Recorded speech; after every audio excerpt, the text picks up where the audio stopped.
Alright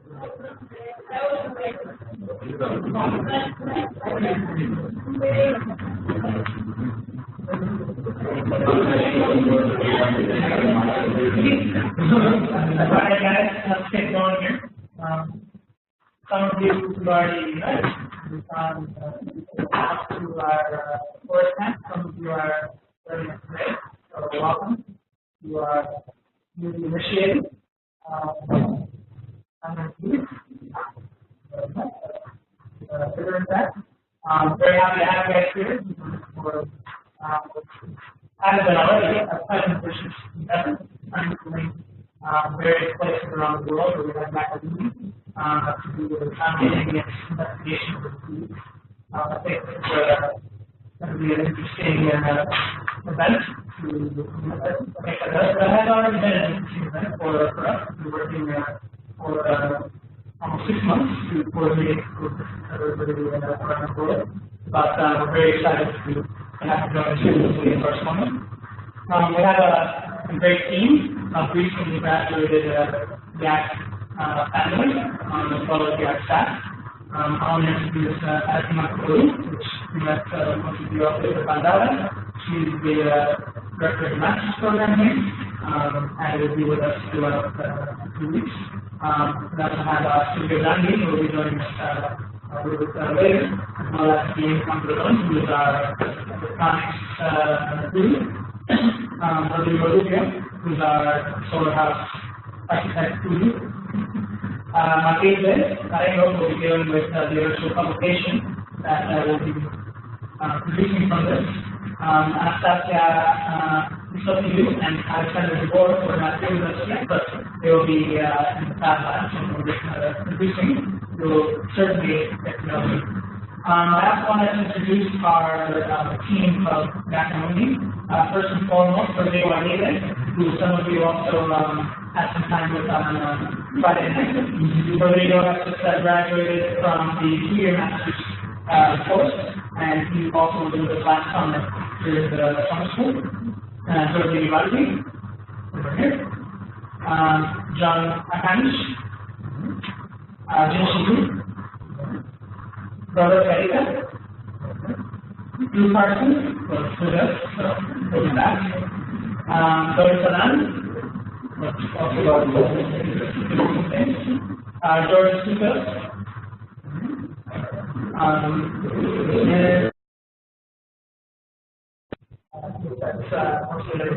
a few other people who you'll be talking to throughout, but aren't necessarily here, but we have a little bit behind the scenes. You already have Luciana Asenari, who, along with Anna Martinez, are part of the administrative staff, dealing with administrative issues. Okay, so I want to discuss a little bit the premise and what we're actually doing here, introduce you to the other locations, and introduce you to some of the themes that we're going to be dealing with.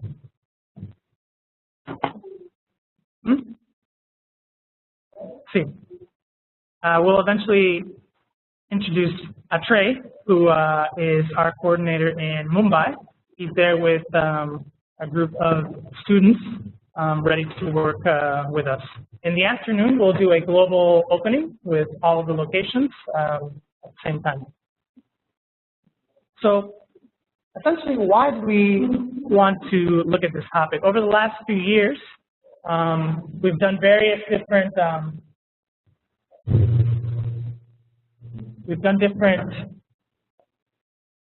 workshops in the summer that deal with the topic of self-sufficiency. And yet this is a topic, actually the topic that the school was founded on, and a topic that we've explored in various scales, various types of working, prototyping, publications, etc. So the basic premise that we wanted to deal with in this case was our urban environments. Massive energy consumption, but minimal production. This is good and bad, okay? We're not just saying that this is a negative thing. It's this way for a reason, and we need to see what are the opportunities that we have in our environments to actually increase the production of our urban environments. I mean, this is essentially what we're talking about in terms of energy production, a coal power plant. And do we want this in our cities? No. I mean, in London, they experimented with this in the turn of the century, and essentially, people got sick. There was people didn't have enough vitamin D. So this is a very, let's say, basic reason why these kinds of productive centers moved outside of the city where we have massive populations. Similar things are happening now. We spoke about it maybe briefly up in Valdaura, but for example, in Istanbul, they're moving the production of jewelry outside of the city center because the groundwater is too polluted with heavy chemicals. Okay? So there are certain reasons why these things get moved out of our populated centers, but at the same time, by moving them out, maybe there's some things that we can, opportunities to do other kinds of production. Here are just some images of nuclear power plants, and of course, even if we move these things sufficiently outside of our cities, we've seen very recently and in other events in Fukushima that the effects of this, even though they're outside, can and do eventually infiltrate into our urban environments. So there are good reasons for these things to be outside of our cities, but at the same time, we still are, let's say, there are still consequences to these kinds of production. In this case, is a radioactive seawater impact map. I mean, this goes way across the Atlantic side of the Pacific Ocean. But at the same time, there are some opportunities that shouldn't be overlooked. First and foremost, what I think is quite interesting is, I mean, just looking at this image, the sheer amount of surface area that we create just by the topology of our urban environment is something that is a great, amazing opportunity for different types of energy harvesting, food production, etc. This is just an old picture of Manhattan, but it's quite clear here. All of these surfaces are just, basically providing really nice natural light. But there are so many other things that could happen. Fields and where we produce foods are, obviously flat for a reason, but there's so much more surface area in a dense populated urban environment that at the moment we're really not taking too much advantage of. Another obvious thing is that we obviously have millions of people in these areas, so there's a lot of hands to do a lot of good work. And these are just some examples of urban orchards that start to populate New York and other cities. Here in Barcelona, we have a great initiative of urban orchards that we'll be looking at as well. So there's already movements towards this kind of actions. And what we're looking to do here is to propose different kinds of prototypes, different kinds of activities and social ways that we can activate public spaces.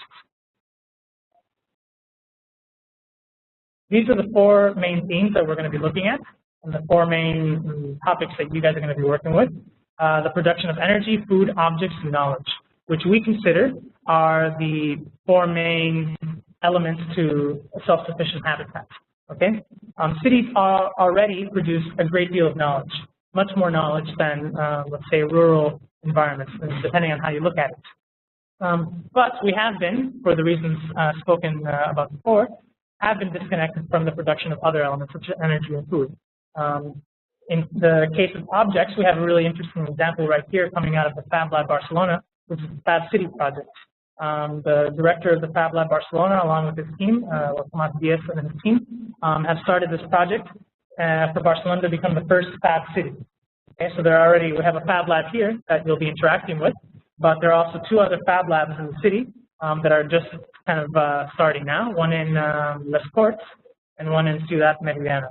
So this idea of distributed production, access to once not so accessible manufacturing technologies is something that we're working with and doing along with the Fab Lab Barcelona.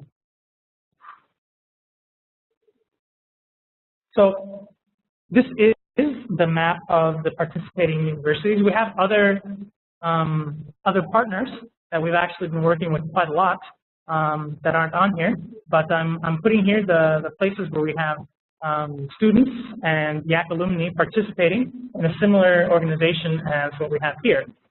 Starting with Mumbai, Trey, I believe he's connected here. maybe I'll ask Trey to say hello very quickly.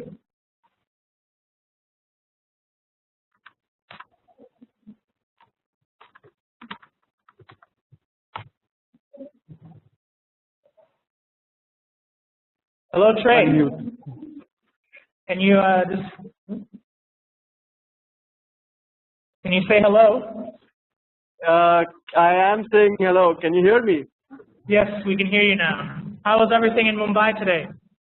Oh, it's nice. It's nice. We got it all set up and we're ready to go. Excellent. Very good. Very good. So this afternoon we'll meet all together.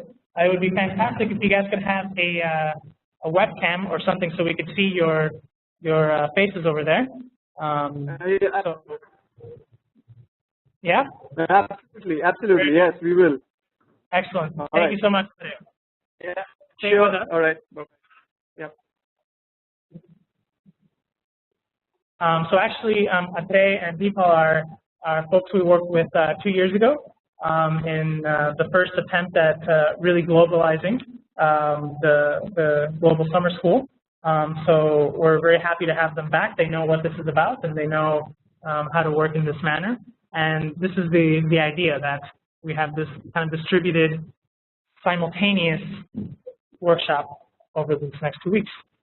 Next to Mumbai, and I'm just, Arati was asking me, why do you always organize the cities in such a way? I'm just organizing them in the way they are, in time, let's say. So Mumbai, next we have Tehran, the Fab Lab Tehran. We have 2 YAC alumni who have been starting the Fab Lab Tehran. Then we have Istanbul, in the Istanbul Technical University. There will be Nilüfer Kasikoglu and her team, as well as Gamze Gündüz and Denise, that are YAC alumni, working on a kind of a larger scale project. They've actually, in Istanbul, the summer school there has already had 3 micro workshops to already develop themes and topics. So they've been doing a really interesting research, and we'll be able to see the fruits of that research in the next coming days. Well, here we are in Barcelona, in YAC. No need to say much more there. In New York City, we have the participation of Terraform One, who is doing some really interesting projects, and they have a summer workshop called One Lab that they started the 1st of July. So we're actually kind of plugging in the 2 weeks of their summer workshop with Maria Ayalova and Joaquim Mitchell, who are the founders of Terraform One. There we have one of our alumni from, I believe, 7 years ago, Berardo Matalucci, who also runs a group called Ecomaterico, who do really interesting projects, retrofitting or creating new, let's say, constructions that implement alternative energies and strategies. And finally, we have Benito Juarez and his team in Lima and the Fab Lab Peru. Benito was one of the first graduates of what's called the Fab Academy, which is an educational program run here in the Fab Lab to sort of train new people to start Fab Labs around the world. So for them, they're still sleeping at the moment, but they'll join us later on in the afternoon. And yeah, this is really our reality and what we're dealing with. So I didn't mention it while we were looking at the world, but the reality is that here in Barcelona every day from 3 to 7 we'll be connected in the same way. Okay, this means that these 4 hours are key for the whole program. Lima has to do a little bit of soul searching and get there at 8 in the morning. Okay, but that means that they'll have the rest of the day to kind of digest everything that we've discussed in these hours. New York has to get up a bit early, but not so bad. But then Mumbai with Ate and his group also have to do some kind of negotiation because they're there till 10:30. So when we first started, we had actually a much wider range, and for various reasons, we've decided to work with, for example, Australia, Shanghai, and these groups in a different capacity. This allowed us to, in a way, create one 4-hour session where we can all connect. Before we were going to do one in the morning, one in the afternoon. but this kind of allowed us to trim this a little bit. That being said, we're still going to have connections from some of the groups in Australia. They're not going to be following as intensely. They have kind of their own program going on, but we're going to connect with them, and we'll also look to connect with Shanghai and some other groups that are running some similar projects, but not in the same intensity as we are. So eventually we'll look at the map, which I think all of you already have, so you can see a little bit of what the things that we're going to be broadcasting, etc. So here in Barcelona, we have a very interesting project, and this kind of goes along with the history of the summer school program here in Barcelona. We take this time to sort of reflect a little bit about what we've been doing in the year. We also take the time to project the kind of new initiatives, the new ways that we want to work. We'll look a little bit at the projects that we worked with in the past. You might have already seen them in some of the documentation that you have had passed to you, but this year is no different. We are collaborating with the Fundación Enrique Miralles to work on a project that deals with art in the street. In 2014, this project eventually will be constructed, and we're taking the opportunity for this year's Global Summer School to develop prototypes, ideas, and strategies to activate these public spaces in Barcelona, activate them in a productive way. Okay, so these kind of topics of production that I was speaking about before, we're going to discuss how these kinds of methods of working could operate in this network of plazas, specifically the Plaza de Salvador Seguí, which I think some of you were able to visit maybe over the weekend or on Friday.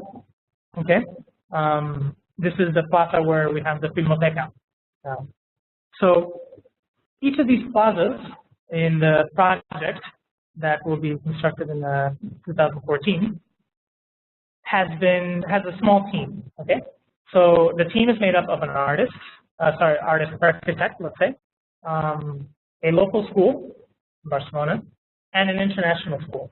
Okay, so eventually we can see which are the different schools, which are the different artists. We'll introduce this a little bit later on. Our international collaborator is MIT, which is quite comfortable because already the Fab Lab network is already we collaborate with them in that capacity. So these sort of 6 plazas are what we're going to eventually be looking at tomorrow, specifically then focusing on the Plaza de Salvador Seguí. And these plazas, actually, interestingly enough, all somehow are dealing with some issues in a way that Barcelona has a very interesting strategy to deal with different kinds of problems by creating architecture in public space. Okay, I mentioned up in Valdara, there's kind of a passive-aggressive way to go about dealing with problems, but at the same time, it's quite successful in many cases. So this is why they keep going about doing this. And very recently, actually, the Filmoteca opened, I don't know, a few months ago. So it's been very interesting to see this kind of this corner go from kind of a really delinquent space to a sort of delinquent space with some cultural activities.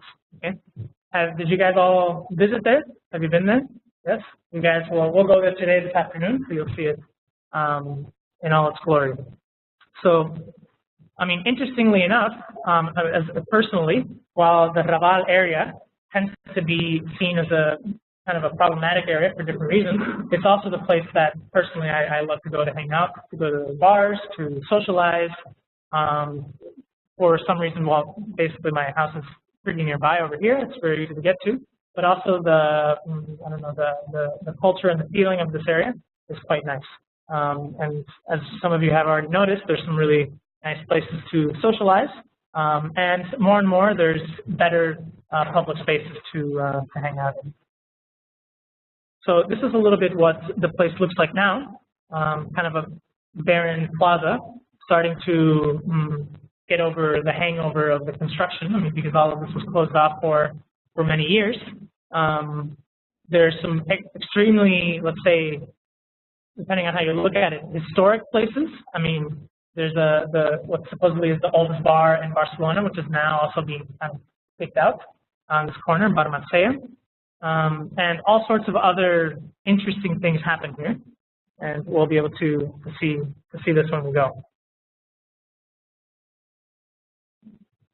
This, I believe, was during the opening of the Filmoteca.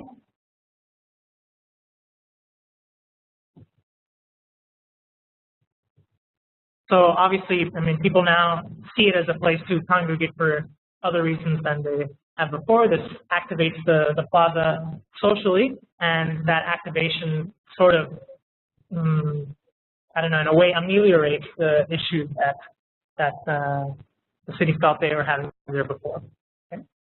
So the idea is to look at how this plaza is working now, how it used to work, how it's working now, and then how eventually we could project it working in the future. We're going to go through 3 different phases. These phases are roughly 4 days each, starting today. The first phase will be an analysis phase, where we're just going to be collecting data about this plaza, and also we're going to be collecting data about the rest of the plaza to have some kind of comparative metrics and understand a little bit of what we're dealing with here.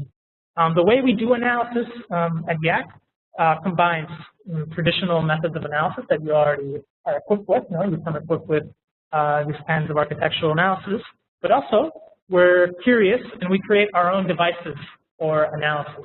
Okay, this is what we call the Smart Citizen Kit. Okay, this is an initiative out of the Fab Lab Barcelona. It did a few crowdfunding campaigns successfully, and essentially what this is an Arduino board. Okay, which I hope you guys have heard by now. If you haven't heard or used Arduino, well, today you're going to have these in your hands and you're going to be able to use them. Later on in the digital design phase, we'll actually have some Arduino tutorials so you see what happens inside of this board and what the big fuss is about. Okay, so this is, for many, many years, the methods of analysis and sort of data collection of a site has been the traditional topographic survey, as well as ground soil analysis, groundwater analysis, etc. That still leaves a lot of elements undefined, a lot of dynamics that maybe we can't see directly, but are still important to the way that the site is organized and the site behaves. So in order to render these unseen forces, we have created these kinds of devices. And essentially, this device has gone through several iterations, but it's quite, let's say, simple in terms of what it actually can collect. So we're going to, in a way, be abusing it or using it not in the intended way, but anyways, it's going to work for us. So here we have temperature, humidity, we have ambient light, we have sound levels, noise levels, so we can tell how noisy a place is. Unpopulated, but in our case, we'll have them populated. We have CO and NO2 sensors, okay, so we can also get information about the air quality in the different places. All of this is run by lithium polymer battery. It has a real-time clock, so we know exactly when we're going to be taking these measurements. And it also has an SD card, so we'll be saving the information onto an SD card that then will extract the data and kind of render that information in whichever way possible. One other thing I wanted to mention about this is that the way that it's really intended to be used is to be put into your home. Okay, so you put it in your house, it stays there, it measures the information in your house, but it doesn't typically move. Okay, and because we're going to be out on site, we have to be aware of where we are because this doesn't have a GPS sensor. So we have to somehow be clever and kind of just record where we're standing anytime we move around. So this is just one thing to keep in mind that we'll go over once we're on site. But what I find fascinating about these things is that we can start to create new sort of topographies that we don't normally see. This was a workshop I was doing with another kind of kit, sort of maybe call it the ancestor of the Smart Citizen Kit, but it was doing essentially the same thing. But here, I think we're looking at noise levels from the street over to the bus stations. But again, these are things that you normally don't see. The nice thing about this kit is that it did have GPS, so every time you took a reading, you did get a sort of a metric location and a metric value for whatever thing you were reading here. This is in Berlin. This is another workshop we were doing for smart geometry, again with the same kits. This is ambient light levels in a plaza in Copenhagen. It's a little bit difficult to see. But, you know, this information is there. It exists in front of our eyes. It's just our eyes aren't tuned to these frequencies, so we can see these dynamics. But I think this is a really interesting way to work and an interesting way to extract new information from the site. I'm going to be showing a few slides here from some of the student work from last term, from some of the seminars that we were doing, and some of the studio work. This is Robert Ronaldo's work, as well as Alessandra and I think the team. But here are just some kind of different diagrams generated in Grasshopper from some site data. In this case, it's site building, public and private investment. So interestingly, this year there was an interesting focus on sort of business models and different ways to generate economy for the projects, not just create form and function, but also economy and different forces that are present in the projects that the students work on. Some different kind of graphs here, gross domestic expenditure on research and development. So some of the things that we do initially in the Masters at YAC is to see how to get data where data comes from and how we can actually visualize this information. We'll also be doing some more environmental analysis, understanding, just more than anything, the solar capacity that we have in these places, to see what opportunities are there for extracting heat from the sun. That's kind of the first phase that'll take us through the Thursday. So Thursday already, we have kind of a summary of what everything will all the information that you start to render. Okay? The next phase is the digital design phase, where we're going to continue looking at associative tools more than anything on Grasshopper. Here's also where we're going to have Arduino tutorials, so you can start to also get in your head how these sort of microcontrollers and embedded physical computing devices can be integrated into your projects.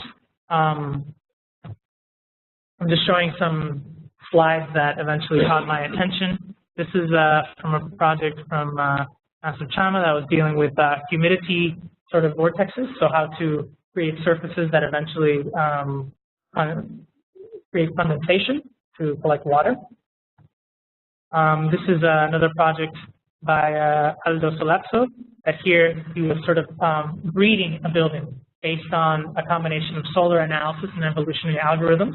So based on the position of the planet, much like our initial solar house or the solar decathlon, different shapes appear and different shapes are optimized for different locations on the planet based on the solar incidence of the building and the orientation. Okay.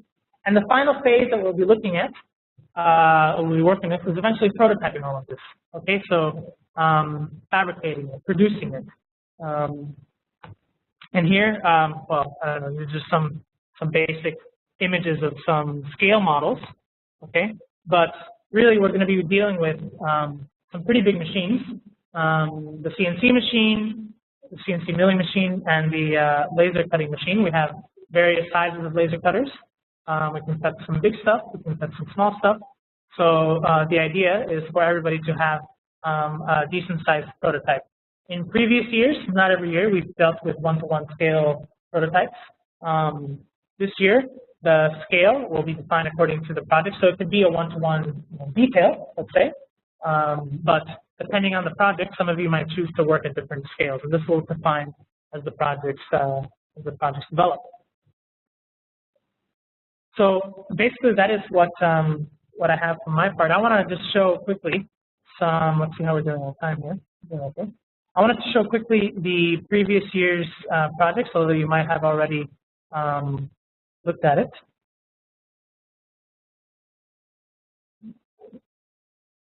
So last year, we worked on a project called HelioCell, which we were kind of just obsessed in this case with bending wood. We just wanted to see how we could actually use fabrication logics and material behavior to create a shelter. So in this case, we didn't pick any particular type of wood, but we just try to understand how we could score. Let me see if I can make this. Yes. How we could score the material in order to make this sort of one-to-one scale prototype on the roof of the building.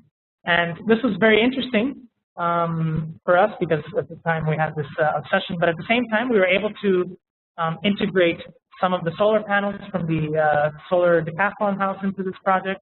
There was a lot of, let's say, there's also some motors here. We could actually actuate the shape of the building to form for its most optimum shape. So there was a lot of, let's say, effort into this. We went actually to almost the limit in terms of fabrication, but in the end, because we've done so many tests, we were able to construct this in about 6 hours. Okay? So it was a lot of effort. I mean, it took way more than 6 hours to get to this point, but yes, eventually when everything was set and ready to go, it took about 6 hours to put all this together, which is quite amazing.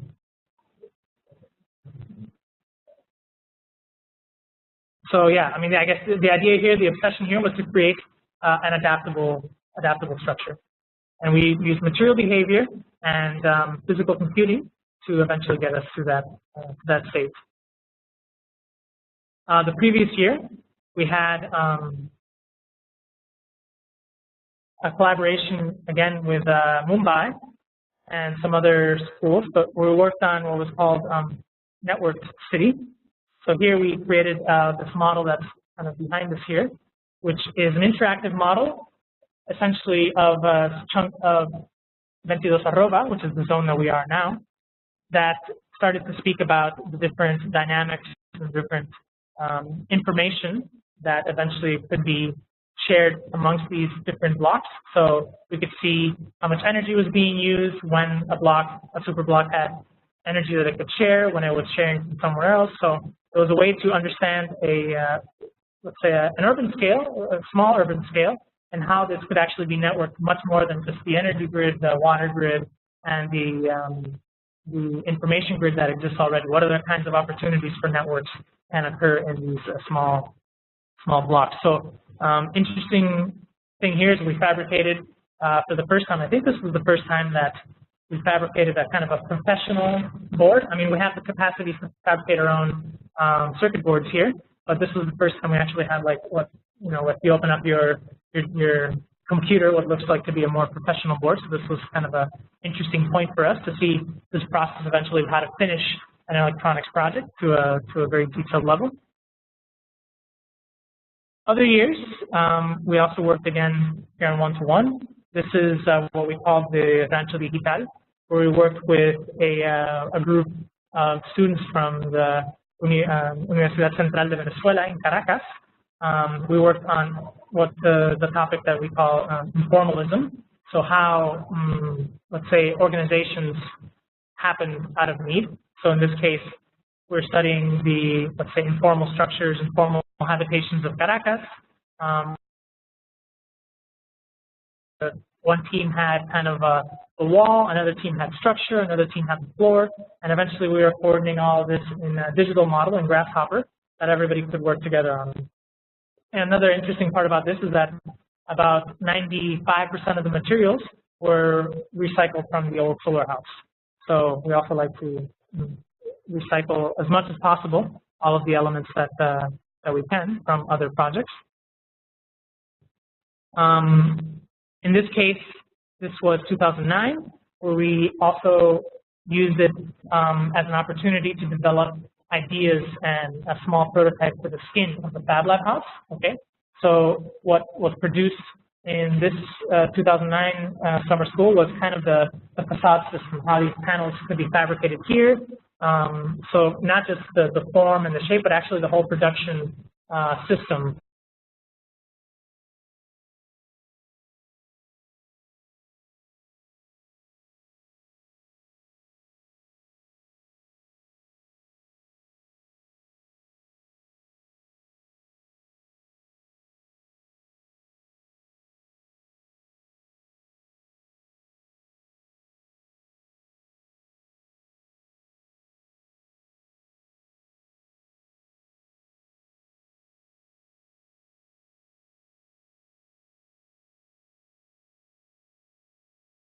which was dealing with, let's say, shared and informatic habitats, where the objects also have information about who's using them, and it's sort of creating a network of elements, a network of things through the objects that we interact with every day. So we developed the initial prototypes, we developed the electronics, and all the concepts in the summer school, and eventually then was fabricated and constructed for the Venice Biennale. So you see that we like to take this opportunity to get people, a diverse group of people from all around the world, to work on projects, generate ideas, and become part of something that eventually is something larger than what we develop here. For now, I think I have spoken about everything I wanted to speak about. I wanted to also introduce you to the place we're going to be working with, so show you a little bit around the school. We're going to be activating this blog with your work, the things that we do together. So this will change from a static page to something more dynamic. Eventually, we'll discuss how we're going to be sharing files. We have a internal server that we've already started to create some folders with, so you can see how to work and how to turn things in. This will be, let's say, supported by the tutors that we'll be working with. So we'll have different, let's say, deliverables and requirements to turn into these. You all have access to this, so it'll be quite easy. It's better than using Dropbox because eventually people's Dropboxes get full. So this is just a place that we can eventually have all our information. So I don't know, do you guys want to add anything? Is there anything that I haven't summed it up? Yeah.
Yeah.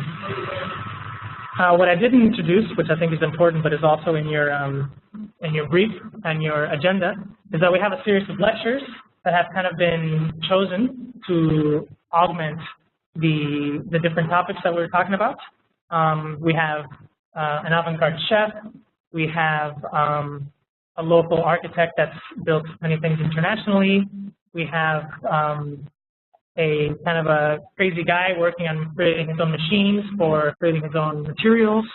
Another kind of crazy guy who you probably have heard about that's talking about four-dimensional printing. I mean, okay. So, I mean, all of these will be introduced as they come along, but we think that these are people who have been references for us and collaborators with us, and we want you guys to meet them. We also have a very special guided visit by the chief architect of the city, Vicente Guayar. Vicente was one of the founders of GAC, and he has actually insisted that we have this session with him. He wants to show you the Lesseps area and some areas personally of the city. He knows the city quite well, as you could imagine, and he has quite a good vision about what we're doing here because he's the founder. And yeah, I think it's just going to be quite a special session with Vicente. In each phase, we have a small presentation, or a final presentation at closing. So all of this we have access to. It's also detailed more in your agenda. But I think instead of continuing to speak, maybe we should take a look at where we are, what we have access to, and what are the tools we're going to be working with. And yes, Aditi is right. We are a crazy team. All the tutors can attest to this. They've gone through this crazy machine. They are different people than when I met them the first day. I think different for good, different for maybe there's some negative things, but I think the positives outweigh the positives outweigh the negatives in this case. So we chose them because I think they're going to be good ambassadors to kind of guide you through this morph, hopefully, that we'll do together.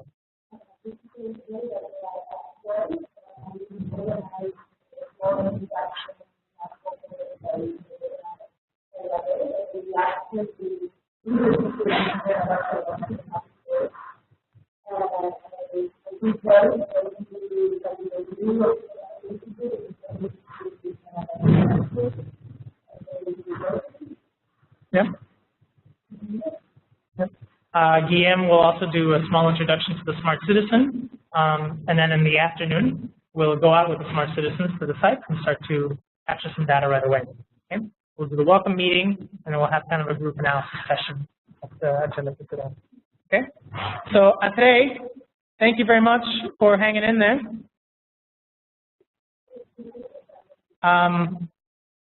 Trey, we're going to be looking at the school, giving these guys a little bit of a tour, and Sure. then we'll come back. We'll have the lecture from Benedetta in about half an hour, and we'll also have the introduction to the Smart Citizen. So I'm just going to leave this kind of running, and if you want to connect back at those times, then we'll see you then. All right, we'll see you then. Excellent. Thank you so much. Yeah, bye-bye.